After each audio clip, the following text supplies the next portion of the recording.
Hello everyone, welcome back to my channel. তো অনেক দিন পর আবার একটা ভিডিও নিয়ে চলে এলাম। আমার বিয়ে নিয়ে ব্যস্ত থাকার কারণে আমি অনেক দিন ভিডিও পোস্ট করতে পারিনি।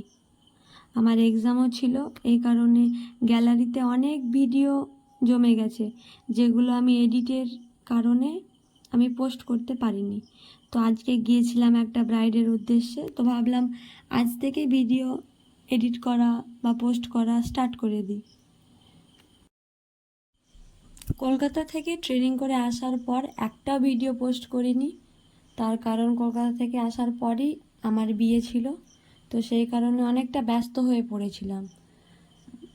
আর বিয়ের আগেও আমি দু একটা ব্রাইড সাজিয়েছি, বিয়ের পরও সাজিয়েছি, কিন্তু পরে পোস্ট করব বা পরে এডিট করব বলে একটাও আমার পোস্ট করা হয়নি। আজকাল করে আমার একটাও ভিডিও পোস্ট করা হয়নি বা এডিট করা হয়নি। আমার বিয়েরও অনেক ভিডিও আছে যেগুলো আমি একটাও পোস্ট করিনি।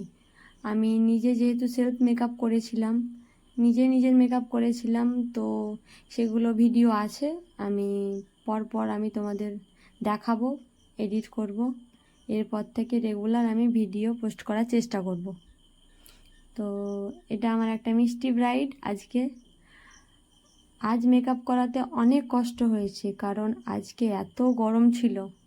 তোমরা দেখতেই পাচ্ছ ব্রাইডের অবস্থা, আমার অবস্থা পুরো ঘেমে ভিজে গেছি।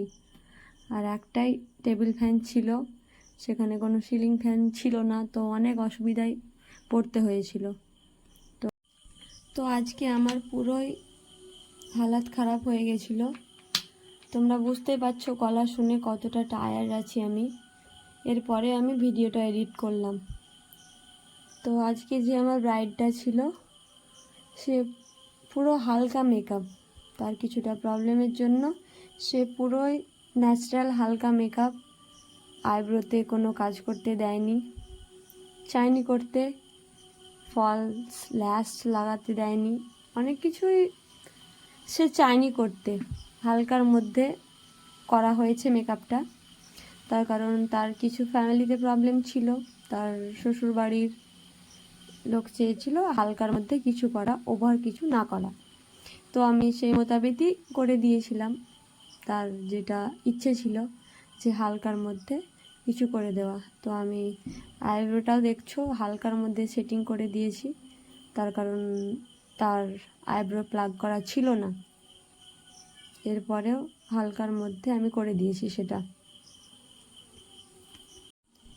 তো প্রত্যেকটা মেয়ের উদ্দেশ্যে বলছি, যাদের এই গরমে বিয়ের ডেট ফিক্সড হয়ে গেছে বা হবে, তো তারা যেন ওয়াটারপ্রুফ প্যাকেজটাই নেবার চেষ্টা করে।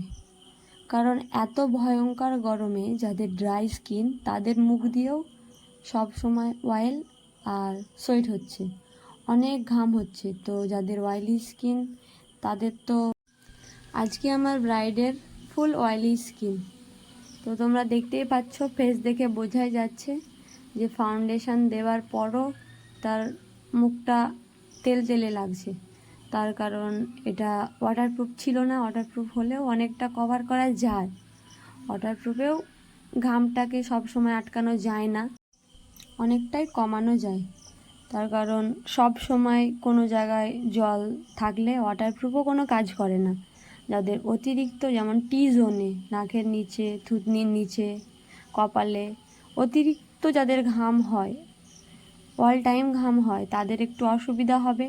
তার কারণ সব সময় জল, আর যেহেতু ঘামটা হয় নোনা জল, তো এই জন্য একটু অসুবিধা হয়।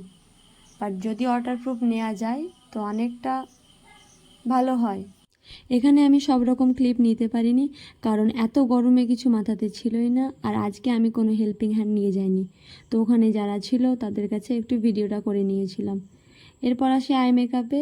ব্রাইডের ইচ্ছে ছিল তার যেন চোখে কিছু না করা হয়, খুব হালকার মধ্যে যেন তার আই মেকআপটা করা হয়।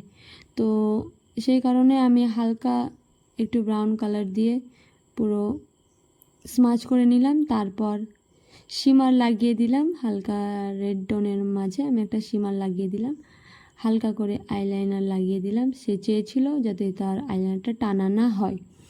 আর সে কাজলও পরেনি, অনেক কিছু করেনি, খুব হালকার মধ্যে মেকআপটা হয়েছে আজকে, আইল্যাশও পরেনি। তো আমার ব্রাইড রেডি, খুব মিষ্টি লাগছে, অনেক কিছু না করেছে তাও অনেক মিষ্টি লাগছে। তো কেমন লাগলো ভিডিওটা অবশ্যই জানাবে। আর আমার ভিডিও যদি তোমাদের ভালো লেগে থাকে তো লাইক, কমেন্ট আর একটা শেয়ার করে দিও। এরপর অনেক ভিডিও আছে যেগুলো আমি এডিট করে পোস্ট করব, তোমাদের সামনে নিয়ে আসব। আমার বিয়ের ভিডিও, সেলফ মেকআপ, আরও অনেক কিছু যেগুলো আমি ব্রাইড সাজিয়েছি আগে, সেগুলো আমি শেয়ার করব।